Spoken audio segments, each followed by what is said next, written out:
BJP से बड़प्पन की उम्मीद करना बेईमानी है और नरेंद्र मोदी से बड़ा दिल दिखाने की आशा करना बेवकूफी।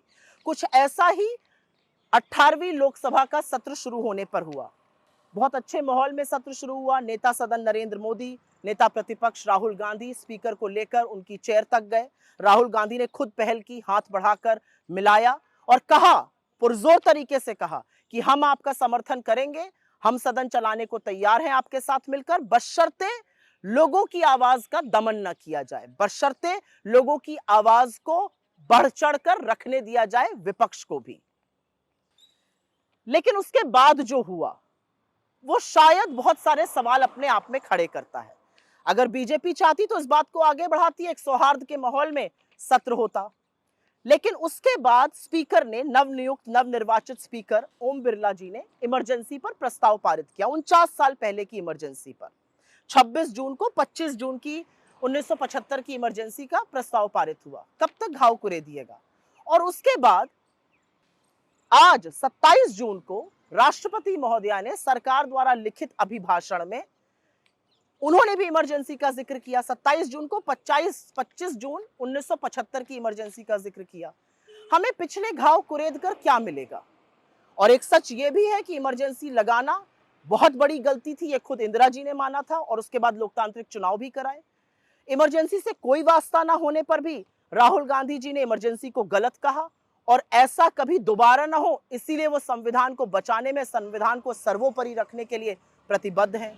लेकिन क्योंकि अब आपने छेड़ ही दिया है तो चलिए कुछ सवाल पूछ लिए जाते हैं और बिना उन सवालों को पूछे आज बात बनेगी नहीं। एक सत्र में एक साथ 146 सांसदों को निलंबित करना, क्या यह इमरजेंसी नहीं है?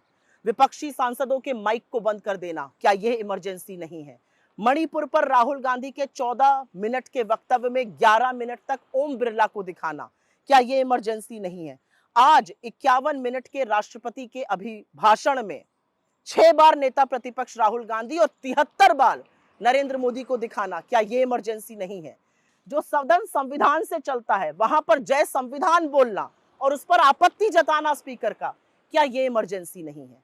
क्या यह इमरजेंसी नहीं है कि काले कृषि कानून हो गए, सीए हो गया, भारतीय सुरक्षा संहिता हो गई, भारतीय न्याय संहिता हो गई, भारतीय साक्ष्य अधिनियम हो गया, ये सब बड़े बड़े जबरन वॉइस वोट से पास कराना इमरजेंसी नहीं है? क्या 35% बिल 1 घंटे से कम की चर्चा पर पास करा देना इमरजेंसी नहीं है? क्या मात्र 16% बिल को स्थायी समितियों को भेजना इमरजेंसी नहीं है? क्या बिना आपस में विपक्ष से विचार विमर्श किए गांधी की, बाबा साहब अंबेडकर की, छत्रपति शिवाजी महाराज की मूर्तियों को संसद के एक बियाबान इलाके में डाल देना इमरजेंसी नहीं है? क्या चुनी हुई सरकारों को गिराना, विधायकों की खरीद फरोख्त करना इमरजेंसी नहीं है? क्या चुनाव के ठीक पहले 2-2 मुख्यमंत्रियों को जेल में डाल देना, मुख्य विपक्षी पार्टी के खाते बंद कर देना इमरजेंसी नहीं है? क्या विपक्ष के पीछे सीबीआई, ईडी, इनकम टैक्स जैसी एजेंसियों को छोड़ देना इमरजेंसी नहीं है? क्या विपक्ष के सांसदों के, अपने खुद के मंत्रियों के, जजों के, अफसरों की जासूसी पेगासस से कराना इमरजेंसी नहीं है? ऐसे बहुत सारे सवाल उठेंगे। सवाल तो वो भी बहुत सारे उठेंगे कि 1 साल से जलते हुए मणिपुर को उसके हाल पर छोड़ देना, क्या ये इमरजेंसी नहीं है? चीनी अतिक्रमण के खिलाफ आक्रोशित लद्दाख की तरफ मुड़कर भी ना देखना, क्या ये इमरजेंसी नहीं है?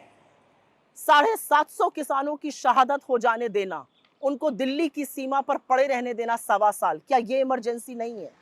लखीमपुर किसान नरसंहार के मुख्य अभियुक्त के पिता को गृह राज्य मंत्री बनाए रखना, क्या ये इमरजेंसी नहीं है? क्या ये इमरजेंसी नहीं है कि छात्र अगर बेरोजगारी से त्रस्त होकर प्रदर्शन करें तो उन पर लाठी चार्ज किया जाता है, अगर धरना प्रदर्शन करें तो उनको जेल में भेजा जाता है? क्या ये इमरजेंसी नहीं है? पेपर लीक पर पेपर लीक होना, परीक्षाओं पर परीक्षाएं रद्द होना, क्या ये इमरजेंसी नहीं है?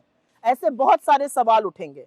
ऐसे बहुत सारे सवाल उठेंगे कि क्या 21 साल की क्लाइमेट एक्टिविस्ट को गिरफ्तार करना, साजिश बताना देश के खिलाफ, ये इमरजेंसी नहीं है? क्या मीडिया को चरण वंदन के लिए मजबूर करना इमरजेंसी नहीं है? असहज सत्य दिखाने वाले मीडिया को जेल में डाल देना, क्या ये इमरजेंसी नहीं है? अधिकांश मुख्य धारा के मीडिया को अपने कब्जे में कर लेना और सोशल मीडिया पर शिकंजा कसने की कोशिश करना, यूट्यूब चैनल्स को रेगुलेट करने की कोशिश करना, क्या ये इमरजेंसी नहीं है? बहुत सारी बातें हैं जो पूछी जाएंगी और उसमें से एक बहुत बड़ी बात यह रहेगी कि मनमाने फरमानों से कभी नोटबंदी लगा देना, कभी लॉकडाउन लगा देना, कभी मजदूरों को चिलमिलाती धूप में पैदल चलवा देना, क्या यह इमरजेंसी नहीं है? और क्या हर बार औरतों के खिलाफ जब अपराध होता है और आरोपी के साथ आप खड़े होते हैं, संरक्षण आप देते हैं, क्या यह इमरजेंसी नहीं है? ऐसे बहुत सारी बातें हैं जिस पर सवाल पूछा जाएगा, लेकिन कब तक हम इमरजेंसी का नाम लेकर ध्यान भटकाते रहेंगे? इमरजेंसी गलत थी, इमरजेंसी नहीं लगनी चाहिए थी। आज 49 साल बाद युवा पूछ रहा है मेरी नौकरी का क्या हो रहा है। युवा पूछ रहा है पेपर लीक में एक के बाद एक लोग संलग्न होते जा रहे हैं, कुछ आपके घटक दल के नेता हैं, उनके बारे में क्या हो रहा है। युवा पूछ रहा है मेरे रोजगार के बारे में आपका क्या विचार है। पूछ रहे हैं लोग कि रेल हादसे कैसे रुकेंगे। पूछ रहे हैं लोग परीक्षाएं रद्द होनी कब बंद होंगी। पूछ रहे हैं लोग जम्मू कश्मीर में बड़ी बड़ी डींगे आपने हाकी, कब वहां पर आतंकी मुठभेड़ें होनी बंद होंगी। ऐसे बहुत सारे सवालों का जवाब दीजिए। पुराने घाव कुरेद कर कोई देश कभी आगे नहीं बढ़ सकता है, लेकिन अगर आपकी यही मंशा है तो यही सही, पहले जो सवाल पूछे गए उनके भी जवाब देने की हिम्मत जुटाइए।